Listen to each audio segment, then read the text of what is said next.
Prepare చేసినటువంటి chart చాలామంది తప్పుగా అనుకుంటూ ఉంటారు. ఇది కేవలం యాజ్ పర్ ద జ్యోతిష్యం ప్రకారం ఏదైతే ఇచ్చారో చారి గారు దాన్ని అన్నింటినీ అవపోషణ చేసి దాన్ని తీసుకొని ఆ రిపోర్ట్ తీసుకొని జాతకం మొత్తం చెప్తున్నారు.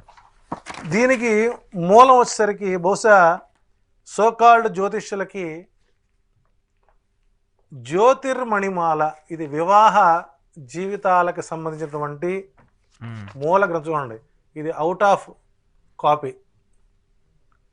వివాహ జ్యోతిర్మణిమాల, వివాహ జీవితాలు ఫెయిల్ అవ్వడానికి కలవడానికి. ఉదాహరణ ఇప్పుడు సోకాల్డ్ సందర్భం వచ్చింది కదా, ఈ మధ్యకాలంలో మనకు అసలు అనుష్కకి పెళ్లి కాదు అన్నటువంటి మానసిక దరిద్రుల్లో ఉన్నారు. అనుష్కకి వివాహం జరుగుతుంది 25లో. సోకాల్డ్ విడిపోయినటువంటి సమంత నాగచైతన్య వాళ్ళు తిరిగి మళ్ళీ కలవడానికి అవకాశాలు ఎక్కువ ఉన్నాయి. జస్ట్ ఒక ఎడబాటు.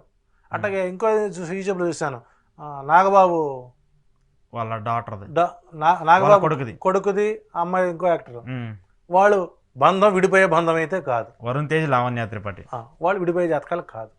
అంటే ఇక్కడ గురుచండాల యోగం అంటే 4 గ్రహాల పేర్లు చెప్పుకొని వాటిని దాసనంటారు డైలాగులు మరి కిందకి పైకి, అన్నకి చెల్లికి, అక్కకి చెల్లికి డైలాగులు ఉంటాయి.